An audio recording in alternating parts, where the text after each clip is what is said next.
Remove the display module from the new E-Class. Use a plastic wedge to carefully remove the cover on the dash panel.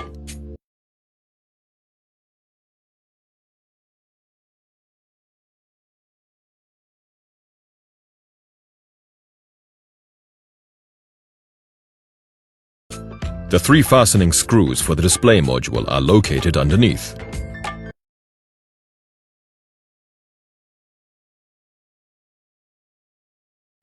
After you have unscrewed the screws, the display module is still secured in the guides.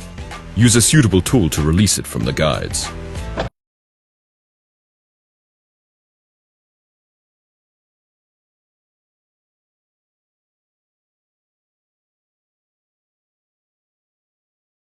Carefully pull the module out to the front. Disconnect all of the connectors.